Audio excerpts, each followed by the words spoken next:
Welcome to those of you who are joining us over Zoom. The case of this virtual event, everyone, including our speaker, will be joining over Zoom.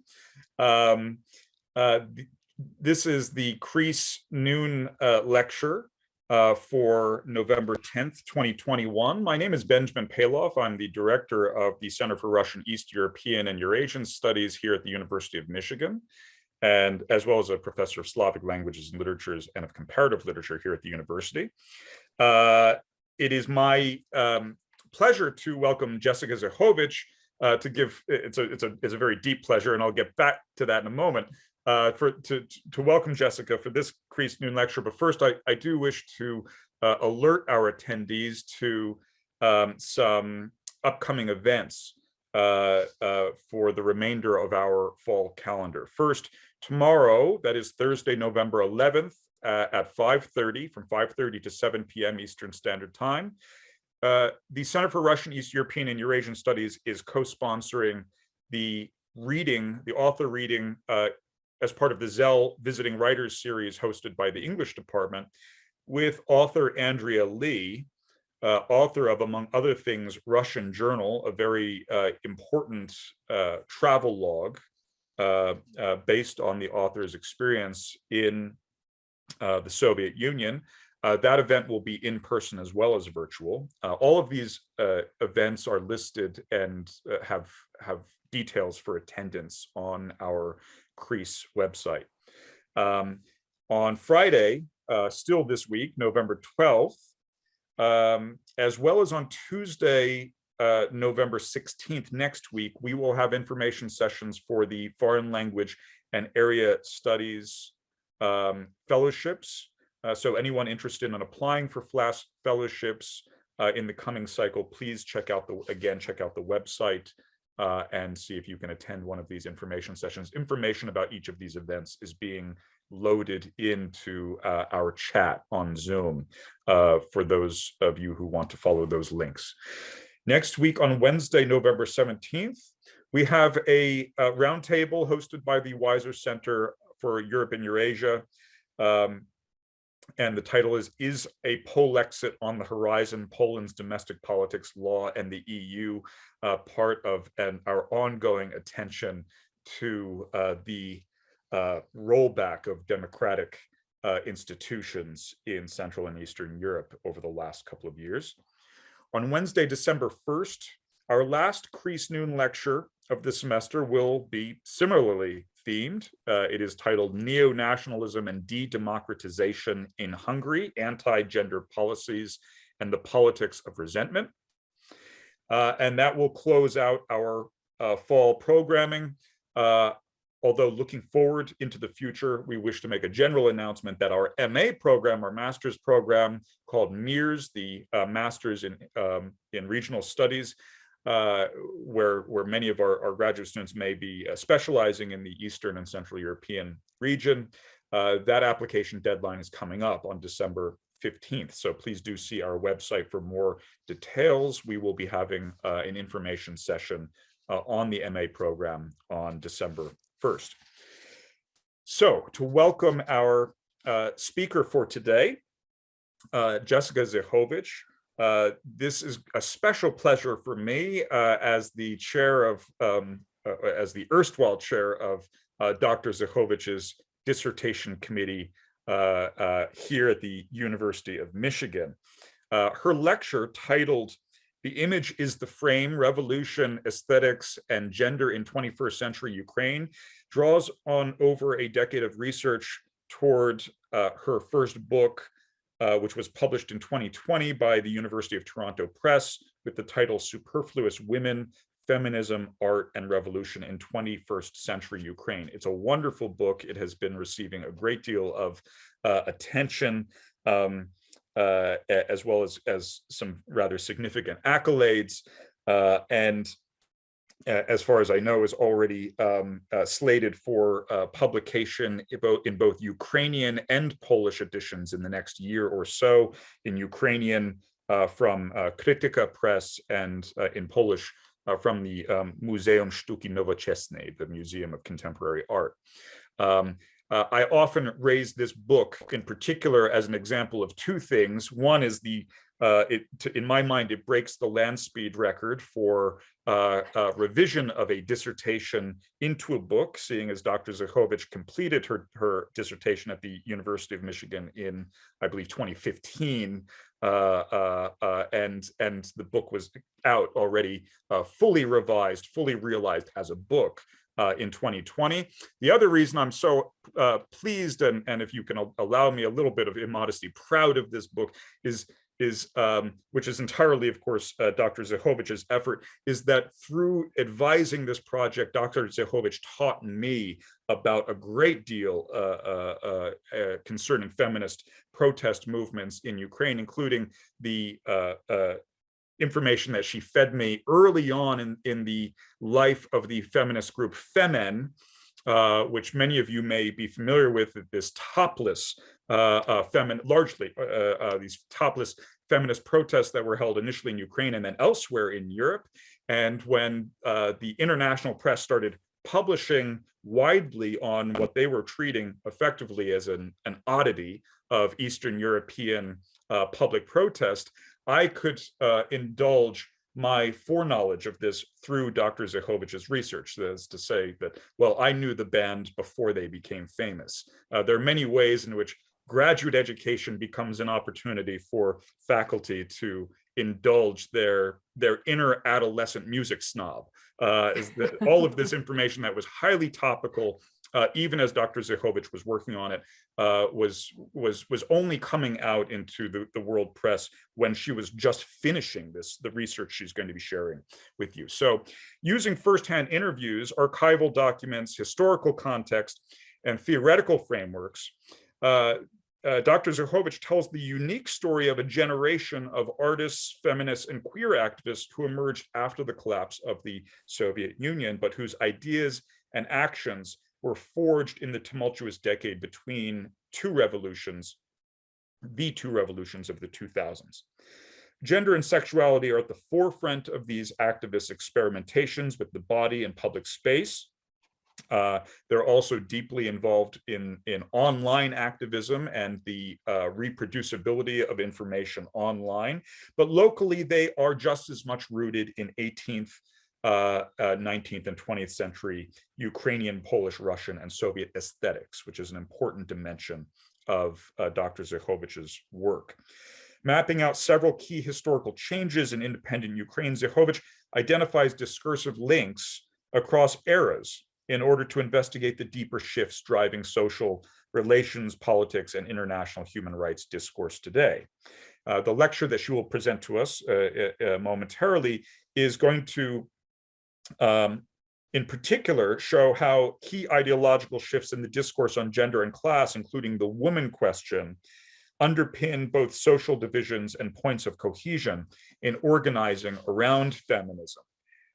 Case studies will include the women's and pride marches in Kiev that began in 2010, and the first marches she'll show us had only a few dozen participants, were mostly local and focused on equality and labor rights, whereas the marches now might draw thousands of international participants annually. Dr. Zachovich, as I mentioned, finished her doctorate here at the University of Michigan in Slavic Languages and Literatures with a certificate from the Center for Russian, East European, and Eurasian Studies. She holds a bachelor's degree from the University of California, Berkeley. She is currently the director of Fulbright programs in Ukraine and head of the Kiev office of the Institute of International Education. In 2017 to 18, she was a US Fulbright Scholar in Area Studies and Gender Studies at Kiev Mohyla Academy. And she has held numerous research positions, including at the University of Toronto Munk School of Global Affairs. That was immediately after completing her doctorate, as well as at the University of Alberta and at Uppsala University in Sweden. Over the past 3 years, Dr. Zachovich has given over 35 talks and interviews in 10 countries. She has written over 15 articles. She's published the monograph she'll be speaking from today.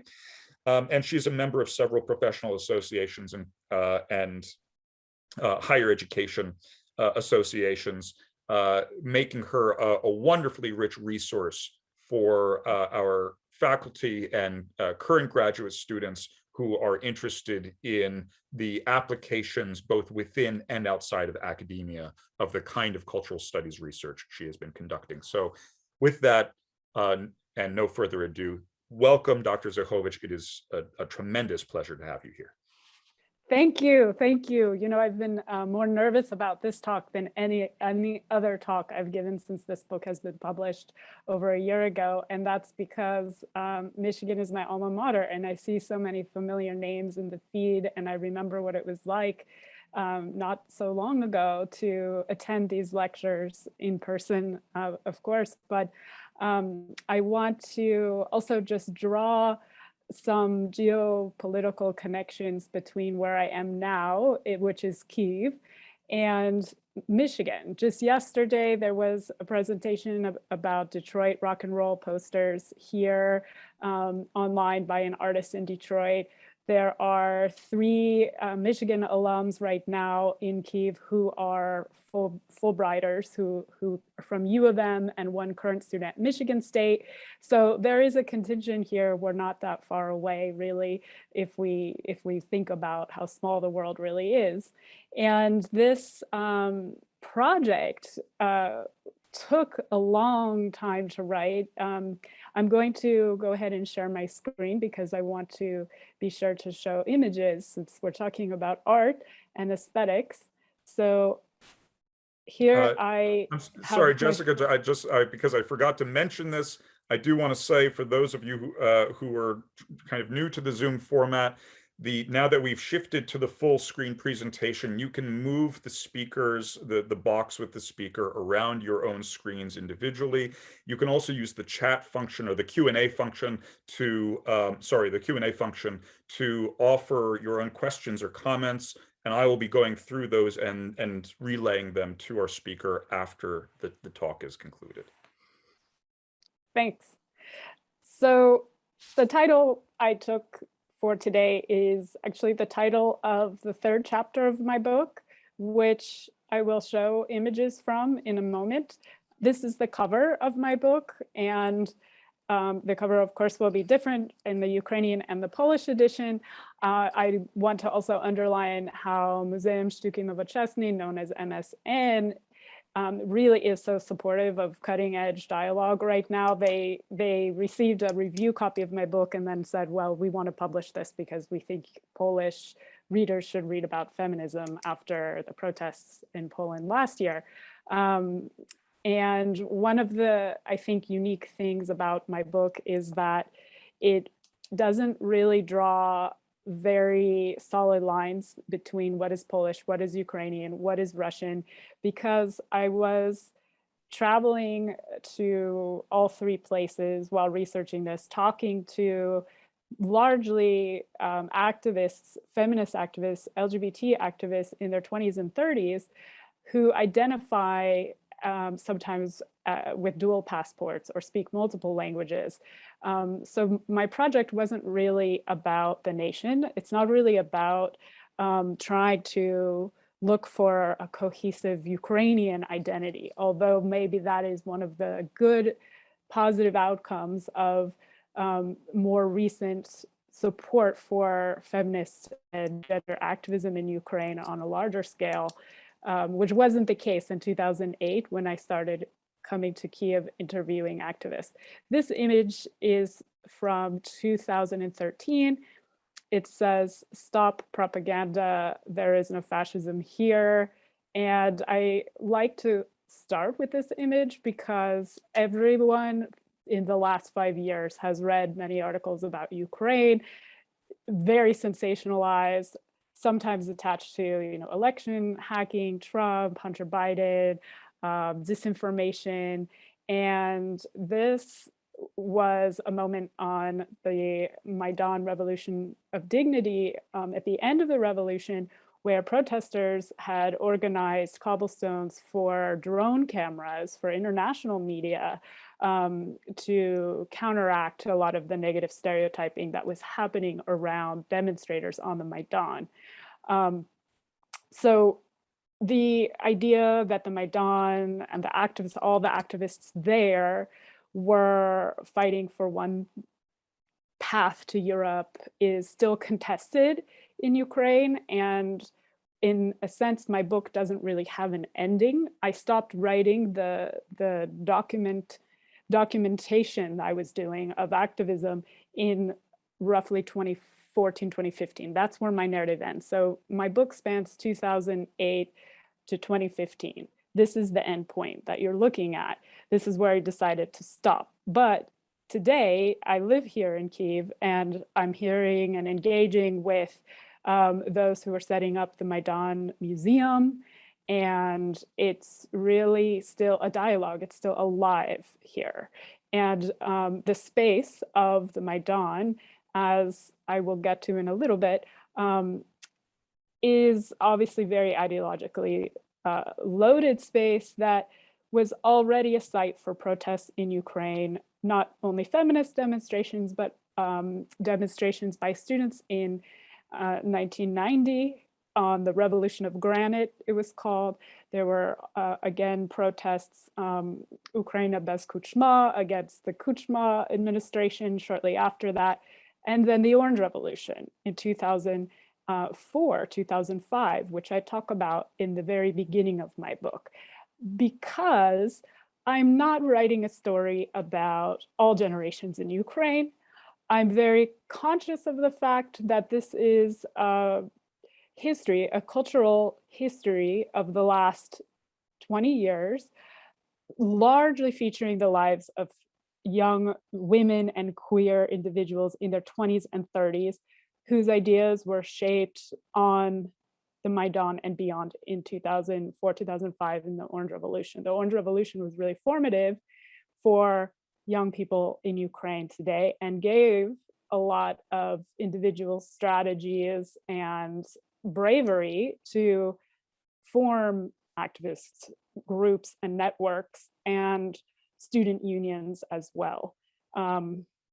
So I've taken the form of a teaching tool that Benjamin Paloff uses in his literature courses that I remember from Michigan, using context and text to kind of outline the main themes. And one of the contexts of this book is a local versus global idea that the younger generations that I'm in conversation with here, not only activists, but also artists, and sometimes those who span the idea of an art activist, which is also something that other scholars have talked about, who I cite in my book, in the context of Russia, and of course, the big spectacle of Pussy Riot, which I address. But the Women's and Pride marches in 2008, 2009 hadn't really started yet. It wasn't until 2011 that the organization called Feministyczna Ofensywa, Feminist Offensive, formed. They lasted for 7 years roughly, and I encountered some of their founders. They don't really claim to have one leader or one founder. And all of these individuals still today are very actively engaged in NGOs and other kinds of work connected to their gender activism. But I learned a lot by staying in communication with the activists in Ofensywa, publishing some articles with them, attending their exhibits, because they also were showing like photographs that they had made, for example, of LGBT couples at home in everyday life. And here I've written out some of the main characteristics that I found in this population. I'm not an anthropologist or social scientist, so I'm not drawing data out of a large sample study and trying to present, concrete identity categories. This is just a grid to kind of help you understand the context of feminism in this part of the world, which many of you who are already doing research in different countries in the post-Soviet space know is very, very, very different than the orientation to a feminist epistemology in the West. And here, in the last 10, 15 years, creative communities of artists have provided a kind of insulation against largely censorship that exists in educational institutions, in state institutions, where ideas, texts, feminist debates could not really take place. So some of the exhibits in my book, a lot of them actually that I focus on, were shut down. There were some landmark cases that made it into the constitutional courts in Ukraine and that are still being contested, that I think have a larger impact if we're thinking about narrowing definitions of what censorship is. And in those terms, the art is activist because it has a kind of legal immediacy and a legislative outcome that affects a large part of mainstream Ukrainian society outside of art circles. Here are some images from the Kiev Pride Parade in 2019, 2018. You can see there's barricades, the feminist marches, as well as the pride marches here. They continue to be very political events. These are not like parades with lots of music and dancing like you might see in San Francisco or New York. They're places where very old and very young people cannot go because you need to be able to run if you are attacked, for example, and lots of foreigners are going to these events. So the global has really inserted itself into the space of local debate about what feminist ethics could mean in Ukraine. But there's still some ideas in this local versus global context of negotiating what feminists talk about or what it means to be non-binary in your gender identity, for example. There are still some very local symbolic images that are circulating and that I trace in my book as having very, some even pre-modern roots, like this constant tension between the church as a symbol of patriarchy and its connection to the state in Ukraine being much closer maybe than in secular, more secular contexts, oftentimes in the West, where there are laws that separate church and state in the legislation of abortion, for example, which this poster clearly references, with the coat hanger then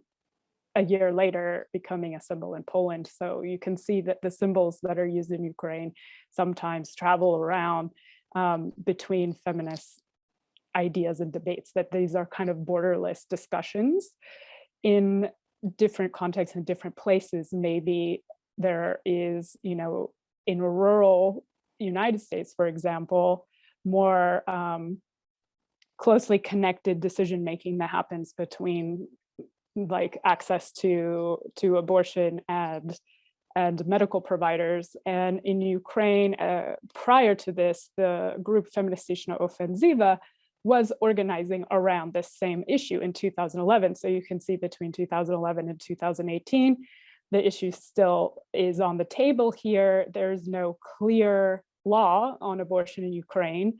A bill was introduced in 2018 in connection with the Institute of Bioethics, which was headed by the church.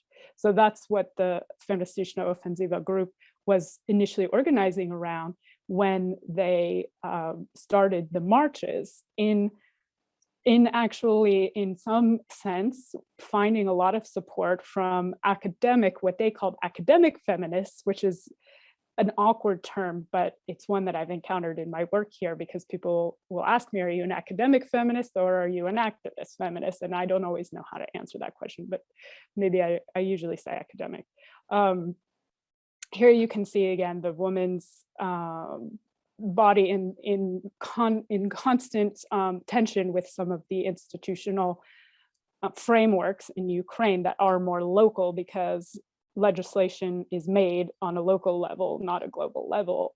And here you see the church in the background, and you see references to the war in Ukraine, as well as corruption and oligarchy with this woman, sushi on her. This is a hyperbolic calendar created by the artist Ksenia Nitska, who is in the group Revolutionary Experimental Space, REP. Doesn't have the same meaning in English. It's not a reference to rape, it's actually just a reference to revolutionary experimental space. And several of the artists in that group I talk about in my book as well. And again, drawing some more of the international regional connections, the REP group was in communication with Voina, but they are not like Voina in the sense that they were not so performance art based. They were more visual art based, and their two founders and leaders are monumental painters who trained at the Kiev National School of Art of Monumental Painting, where Malevich was and all of his descendants. So the connections here are kind of subterranean, but once you start looking at the symbols, you can see how the communication happens between protests and aesthetics and public space. Again, this is another image connected to the war and the idea of a mother birthing children to go off to war, and the cycle of that happening. This is from the March 8th Women's March in 2020. And Dana Kavalina, the artist, she is Ukrainian. Sometimes she does work for different international, multinational organizations. She's done work for UN Women. They have a big arts campaign in Ukraine. Again, presence of drones at the Kiev Pride marches is ubiquitous. Earlier, I know that we don't have tons of time, so I definitely wanted to address Femin because Benjamin had mentioned that. And in coming to Ukraine in 2009, I contacted their leader, Anna Hutzel, who was here at that time in Kiev. I don't know where she is now. And I did manage to get a hold of them a few times after that initial interview, again in 2010 and 2013.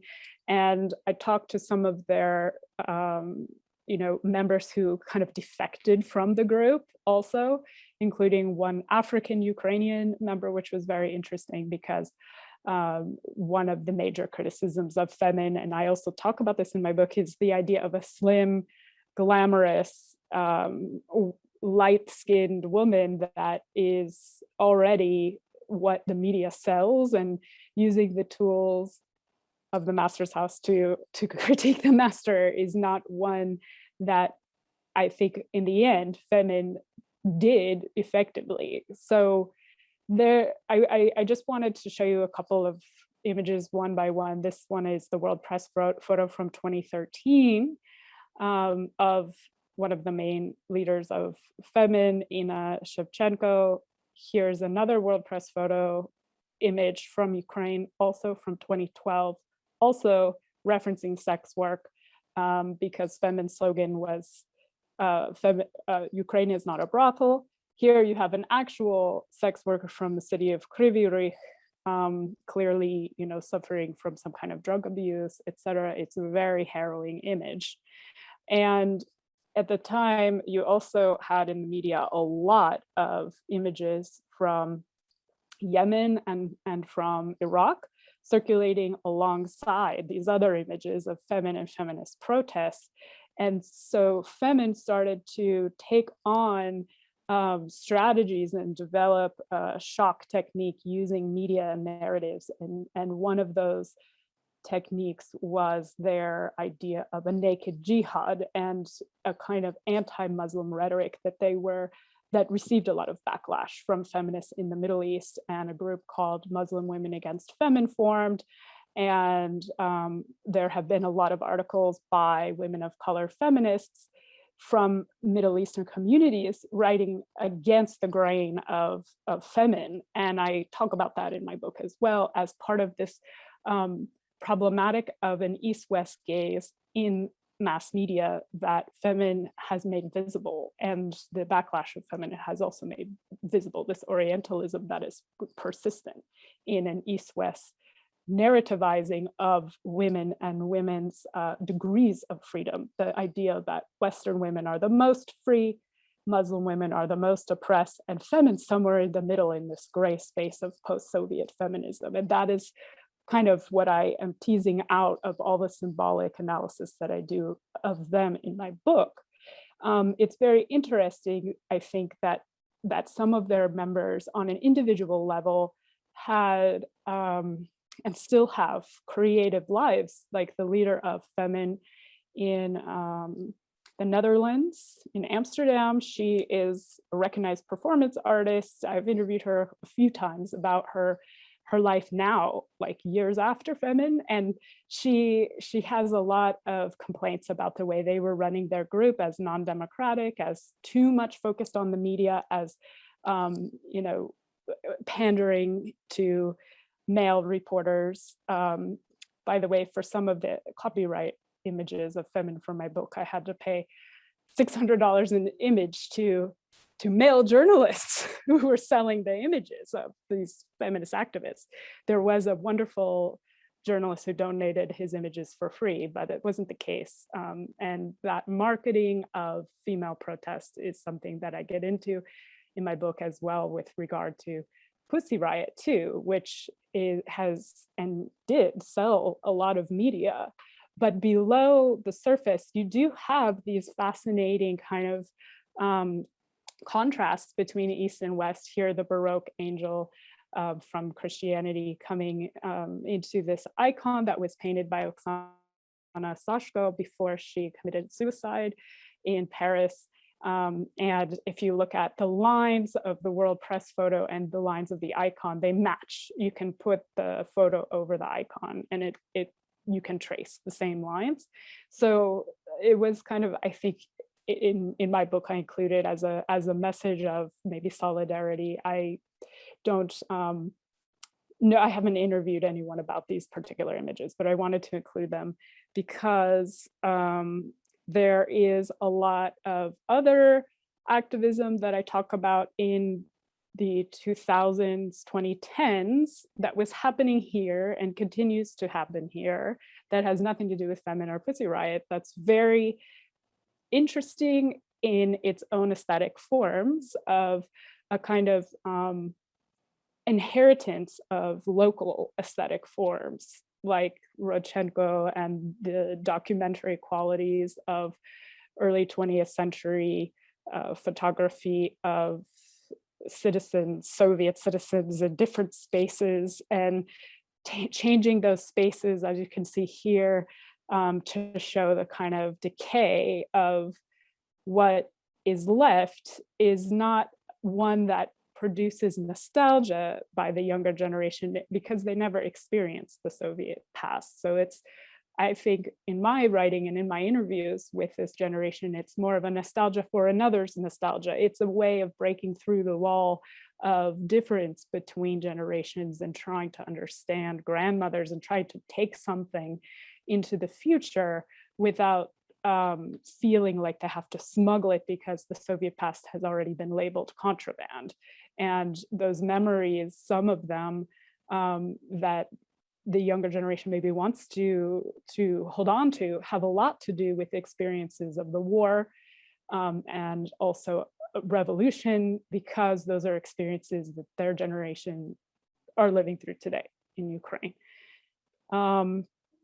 You can see the parallels here in some of the images by Yevgenia Belarusets, and here the context of 20th century narratives of revolution, and the text being, oral history interviews that Yevgenia, for example, took with a lot of the people in her photos. Now she's working on a new project with Roma individuals living in East Ukraine. She has a lot of time that she invests into her work. One series can take 10 years to make. And the series that I showed you here was actually grounded in an urban space in a former tenement a former communal apartment dwelling that had been converted into tenement homes for lower income individuals, which happen, many of them, to be women, because the shift out of communism to capitalism, the transition produced the feminization of poverty, really. And she has continued to work in this kind of documentary mode, which I'm terming the inauthentic documentary, because it's not a documentary truly of the Soviet past or what it might be like to experience it or renew it in a new leftist aesthetics. Or there are people who come to Ukraine who write about this art, and I read their texts and I get so angry sometimes because they're not listening actually to the local stories. They're trying to put it into this frame of like a new left politics that has been prepackaged before they get here, and they see what they want to see. And in my book, I talk a lot about this VCRC group, Visual Culture Research Center, which has a biennale every year in Ukraine. And a lot of the artists I'm talking about today present works in that biennale. And every year they invite scholars and artists from throughout Europe. And it's a really great event, and I hope it continues. But some of the texts I really take issue with.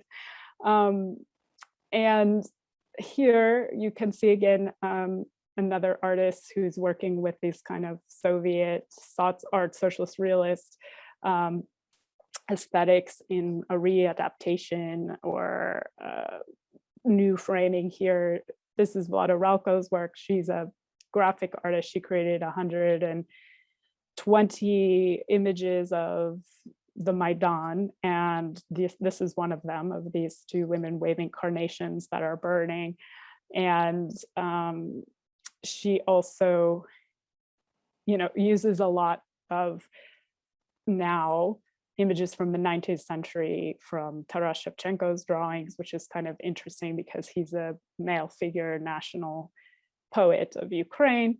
And this generation in their, as I've been saying, their intergenerational, kind of framing or reframing of socialist realist aesthetics and experiences of revolution and war that they're working through in the present.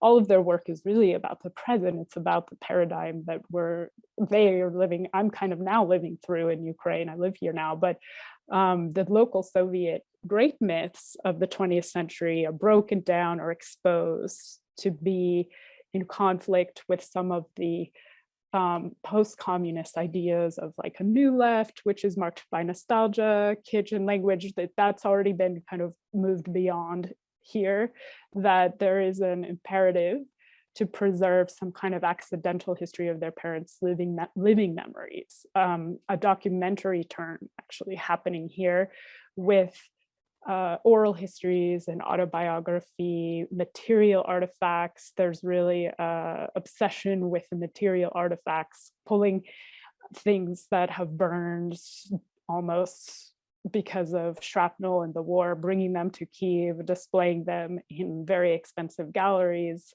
And someone should really do a project on the provenance of those material artifacts, because there is still a monopolization over where displays of art can happen in Ukraine. A lot of these artists now, 5 years on, 6 years on from the revolution and an ongoing war, they tell me that they are happy to continue going to Berlin and Warsaw and other capitals in the EU to present their work, but it's really hard to present in Ukraine, and they are trying to get more artist-run spaces in Ukraine that they can present work at, because right now there's the Pinchuk Art Center, which is invested and owned by an oligarch, and they say it's better than nothing. At least we can go and present work there. Nobody will censor us. We can do whatever we want.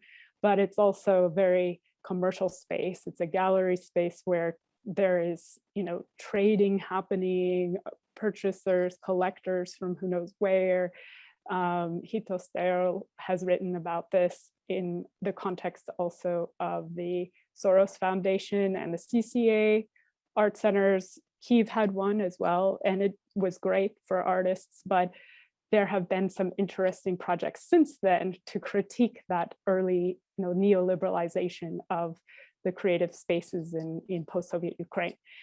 So these are some of the characteristics. I won't read through all of them right now. And this is the Book of Kiev collection of texts that the VCRC produced their first Biennale in 2015, which I also will skip through because I want to save a little bit of time for the end. This is Vlado Rauko's work.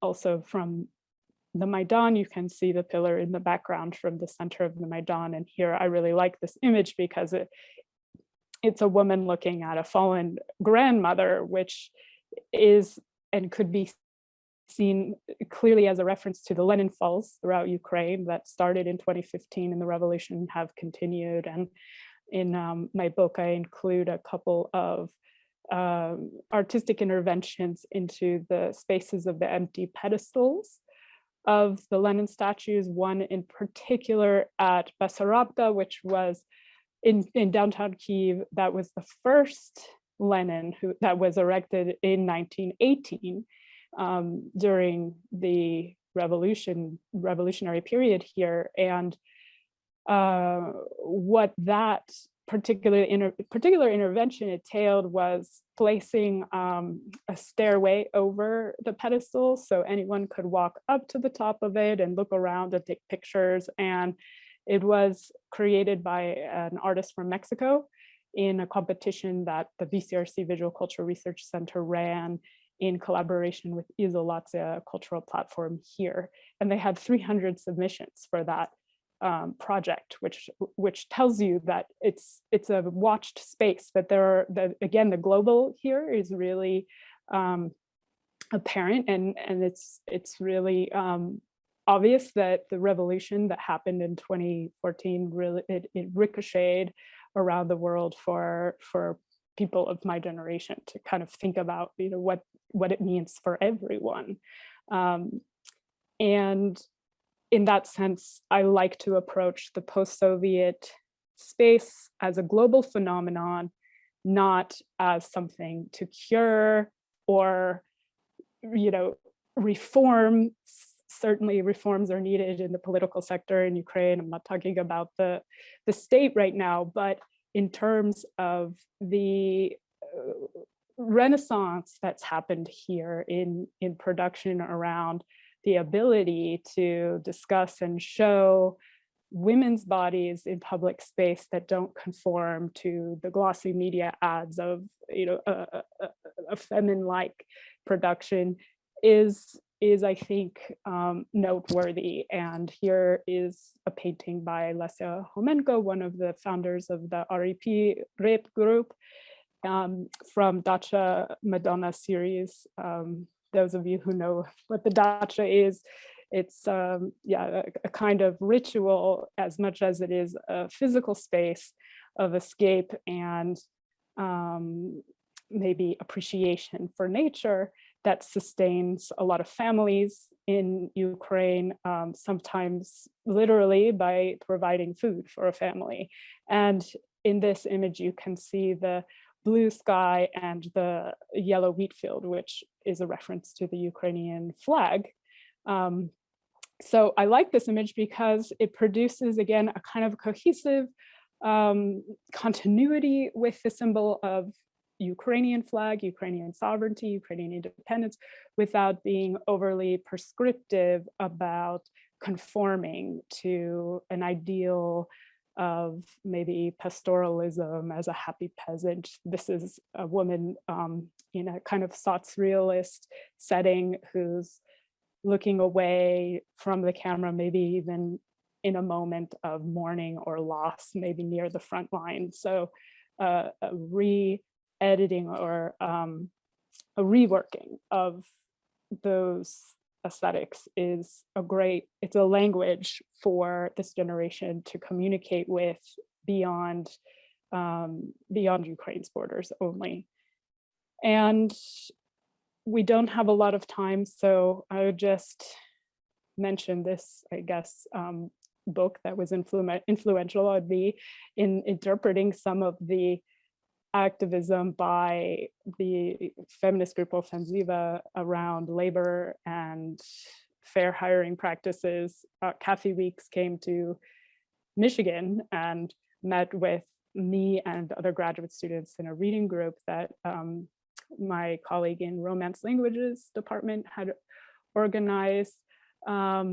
And she talks about the problem with work and family and privatizing work versus the private-public economy. And I think right now in the pandemic, especially those of us who have children, we're all once again reinvestigating the public-private divide and work and labor. And so I think the questions that the feminists of 10 years ago were asking are back again in full force, especially in Ukraine, where you can look at the statistics of how many women are in professional positions. It's rising, it's increased, but there's still a long way to go, I think. And so that is where I will end.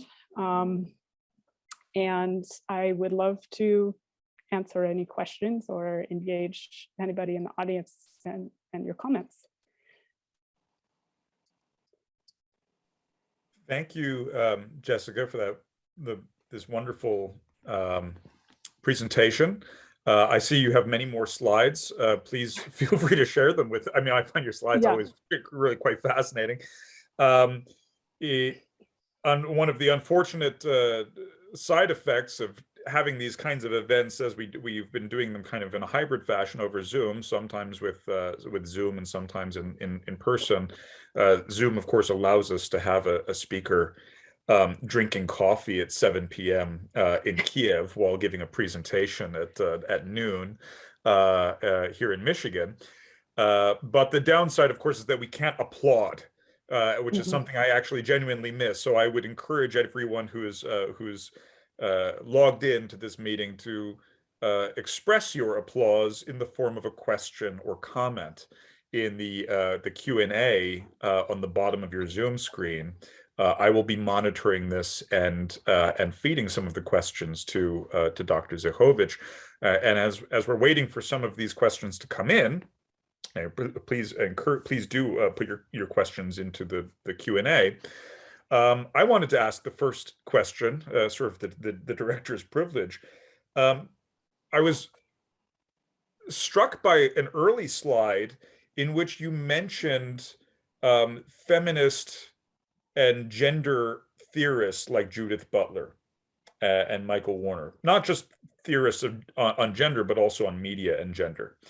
And what was striking about it is that these are some of the names I will bring up when I'm discussing the practical application of theory or cultural studies to undergraduates who have questions about that, because they often come into the university setting with this notion that these things are kind of just, this is pure intellectual play. It doesn't have any bearing on actual life.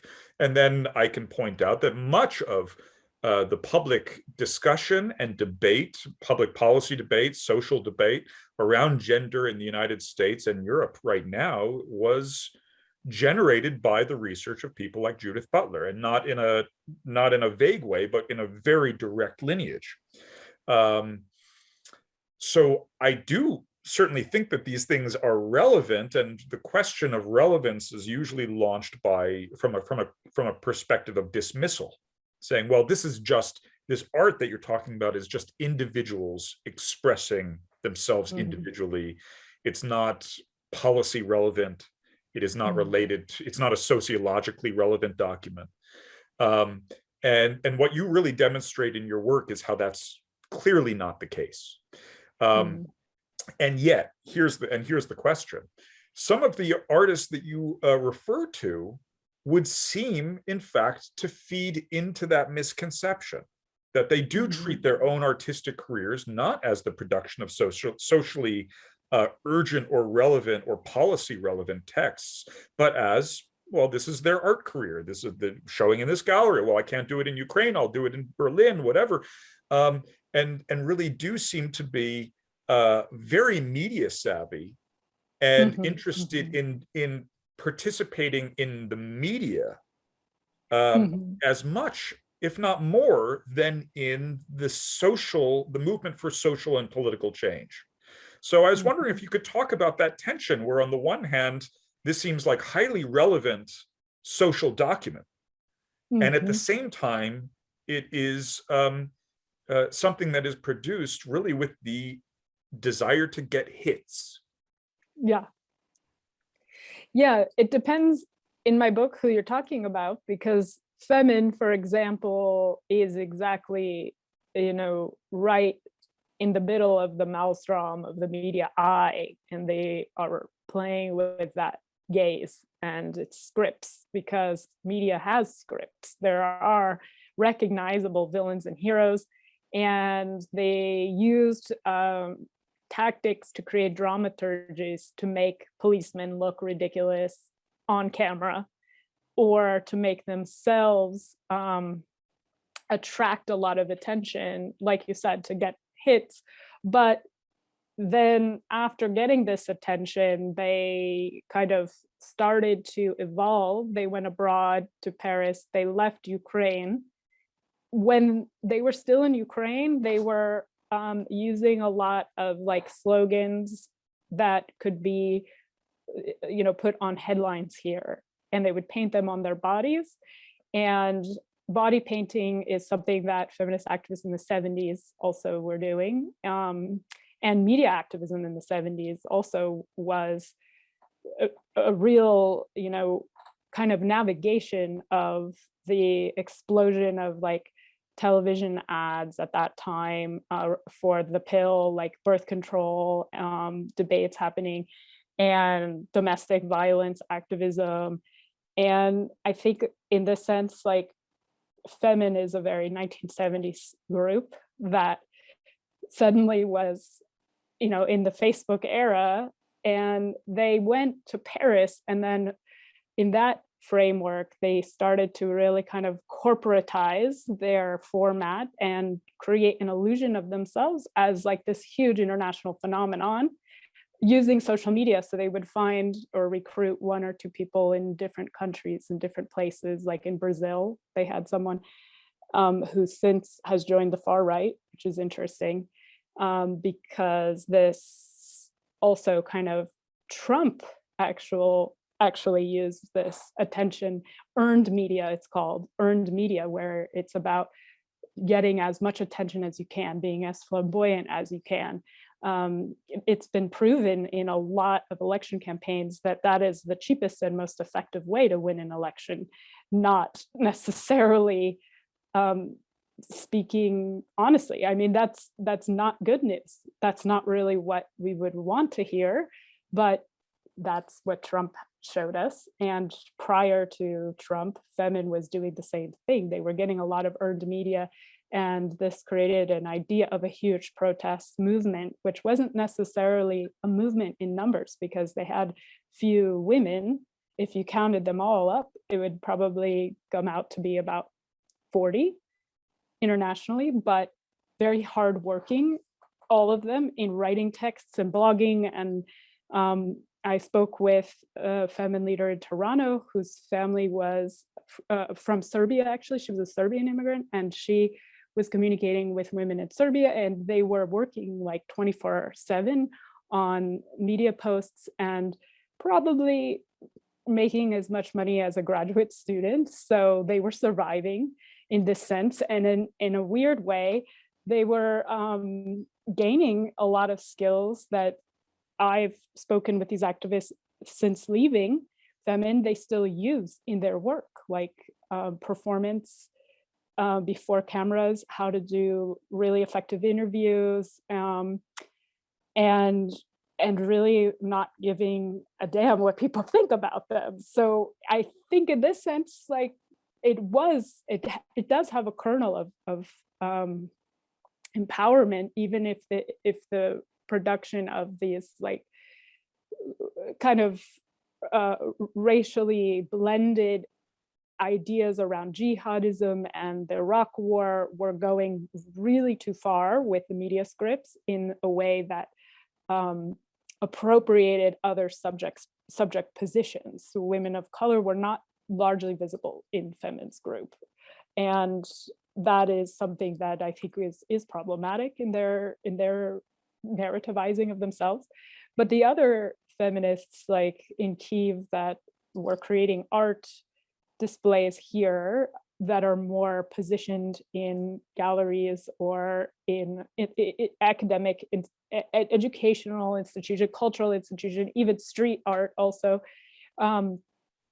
We could say that they maybe are irrelevant to a sociological text or a politics with a capital P, but not if you really start to understand the matrix of Ukraine, because some of them are from families that are very connected to the political system, families of great privilege and influence. And in that sense, I think that their stepping away from the norms maybe has even more maybe impact, because they have sacrificed a lot. Some of these people whose personal stories I know, but I don't necessarily include all of that background in my book. I cite historians like Misha Minakov, who has done a really good deal to illustrate the individuals from the Soviet era who were, I guess, the quote unquote intelligentsia, and their stability into the post-Soviet and era and present, that unlike Western societies, or maybe unlike in the US, let's not broaden Western societies to everywhere, but there is, I think, a more stable kind of intelligentsia, a privileged class here, and that in Ukraine. And maybe that's unfortunate, but I think that the artists and the activists who are from that class of privilege, that create or an intellectual class, the social capital that they have, and the way they've deployed it in a non-conformist way is actually really relevant, does have immediacy. Well, that relates to the next question, which came from Arthur Mengozi, who's a second year Crease master's student, also an alumnus, an undergraduate alumnus of the university, who was particularly taken with the painting that you showed toward the end of the woman in the field, where the color scheme reflects the Ukrainian flag. And he was curious about whether other pieces that you've come across or been investigating these last few years have similar kind of subversive or subliminal messaging, not related necessarily to Ukrainian national identity, which I think is fairly easy to find, but specifically with regard to class distinctions, because it tied up with this question of gendered art and gendered activism in art is the fact that Pinchuk runs a gallery. He's an oligarch. He's a male oligarch. All of the oligarchs are men, right? There's a class dynamic here that also seems rather significant. Did you want to comment on that? Yeah, sure. I mean, the thing about art and artists anyway who sign their paintings that makes them different from graffiti artists is that they are exercising, performing individuality. The individualism is, I think, something that can cut against being a member of a class, whether it's working class or white collar. If you're trying to get away from or transform your class identity, your performance of your individual self in your work is going to be a huge part of that. And then from the side of the researcher, how we analyze some artists, I guess, value to society in monetary terms is, I think, destructive to the art itself if we want to, I guess, understand the context of it, because so much of the pricing of art is really invisible, and the collection and collectors of art, it's so difficult to get that information. I wish I had that information about the artists in Ukraine. I know some things about their class and family connections and the collection of the artworks, but among these, larger collectives, you have mixed class backgrounds, and there are some who are from really humble roots and rural places also in Ukraine. So it isn't a uniform class. There is diversity there within these collectives. And the idea of a collective is something that I talk about in my book as well, that this is obviously a form of identification or social identification that creative producers in Ukraine have renewed from the 20th century in ways that are not trying to put forward, clear neo-Marxist rhetoric, but are also about unionizing. There's a group called Hudrada, which is a reference to Художественная Рада, like art advice or art government. It is obviously an acronym that resembles the Soviet kind of acronyms. Hudrada would be like a department in a bureaucracy, but they've done that deliberately in order to critique the Soviet style administration of a lot of museums in Ukraine, where the workers are paid nothing. A lot of the workers are young, art students, and the impulse to unionize creative groups, or I guess a creative class as well, is something that's happening in the US too.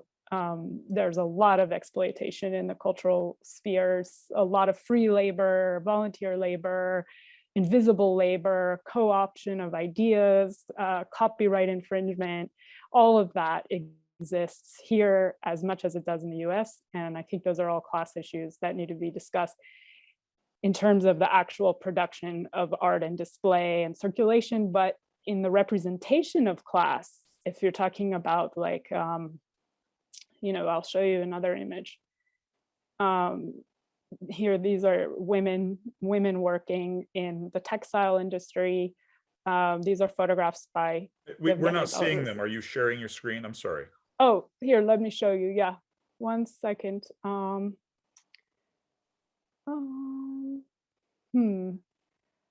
That's interesting.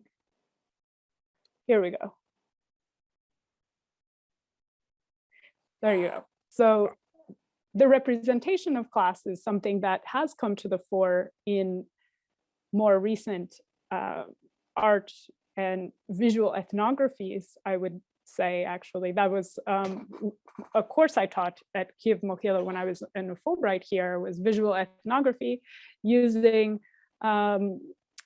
camera or photography, painting to kind of represent a social context. And in these visual ethnographies, class issues like the textiles labor chain, which serves Western Europe, in women here shown in their everyday work environments. This is something that is now available and part of the discourse of creative production in Ukraine.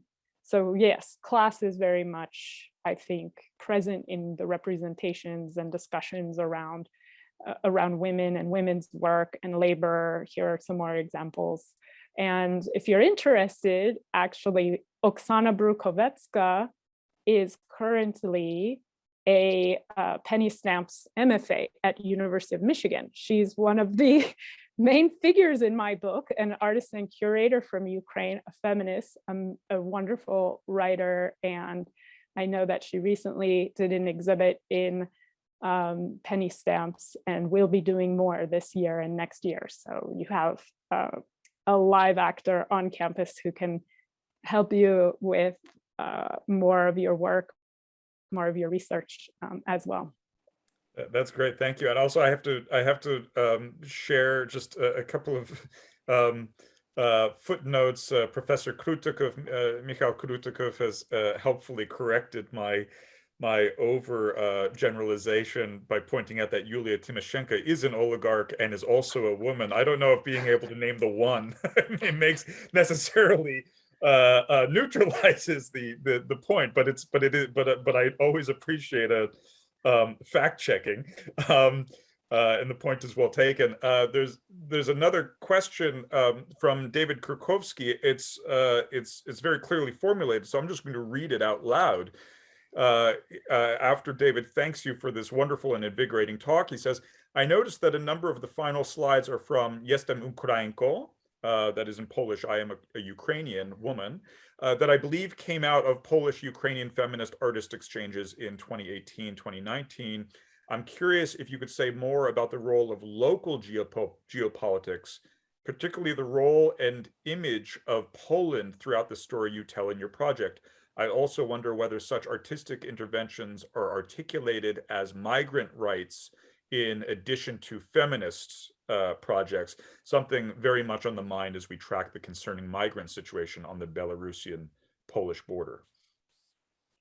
Thank you, David, for that wonderful question and comment. Yeah, I'm glad that I will have the opportunity now to say something about these slides.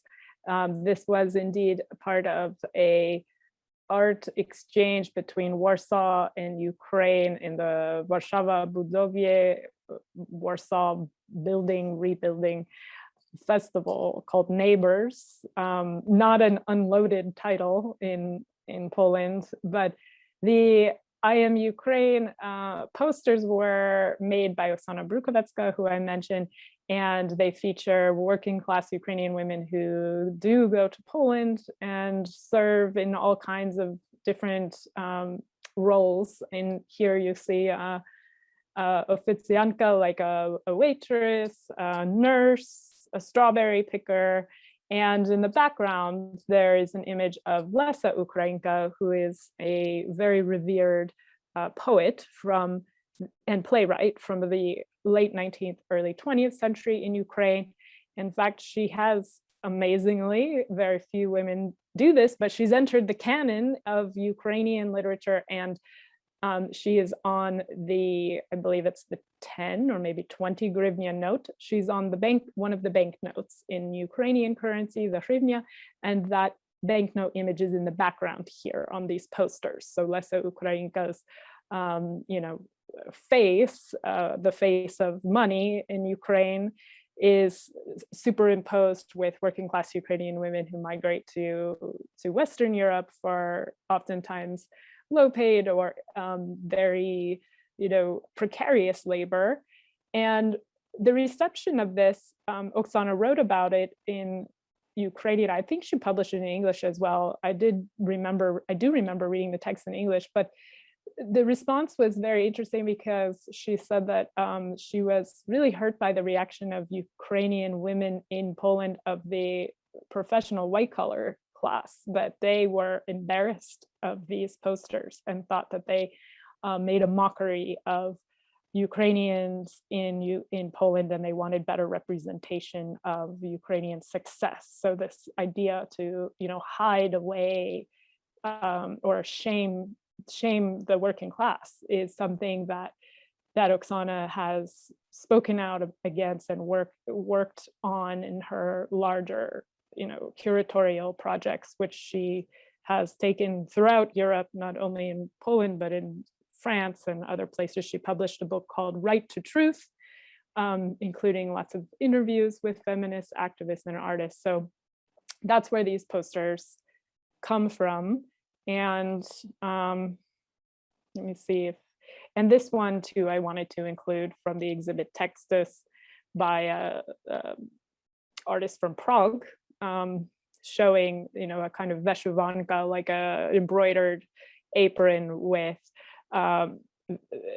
tools for cleaning. But also here you can see an interesting, like a Google chat.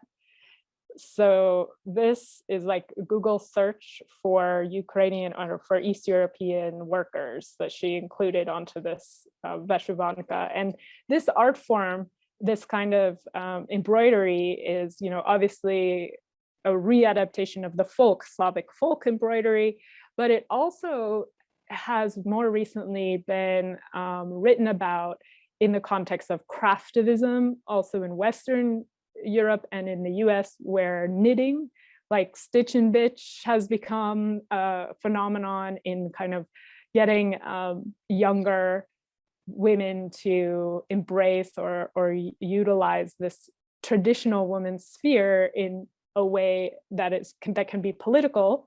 In Belarus, there's an artist, Rufina Bazlova, who has made amazing, amazing, amazing cross-stitch images of Lukashenko as a cockroach and all kinds of like comic book almost images of protesters fighting with the police, and she puts them onto dresses and skirts. So similar but totally in a different aesthetic to what Femin was doing. This is a non-threatening, almost a ridiculous kind of protest that a police officer could never arrest, for example, like a screaming woman in the street with flowers on her head, half naked. An officer is not going to attack her because he will look really stupid.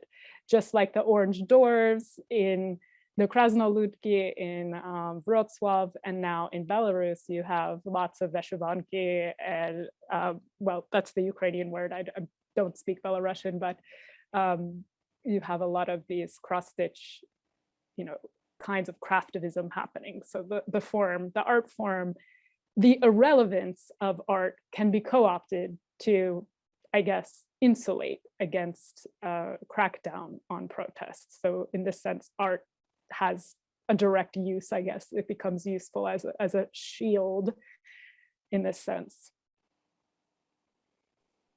That's wonderfully helpful, and maybe is a good note to land on. Now that we're approaching quarter after the hour, there are a couple of more points in the Q&A, but they revolve entirely around expressions of missing Jessica Zachovich on campus.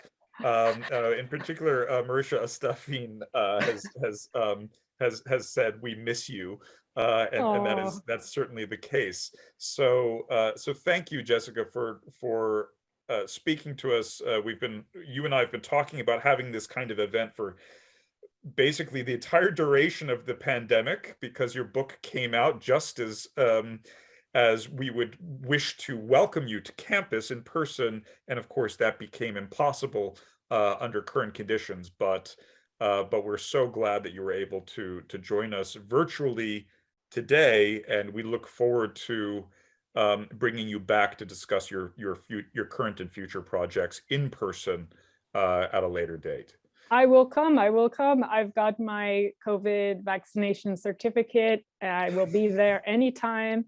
I also wanted to point out that I have created an archive fund at the Labadie, where I've collected lots of things from these artists, catalogs, from exhibits, all kinds of things, some original art.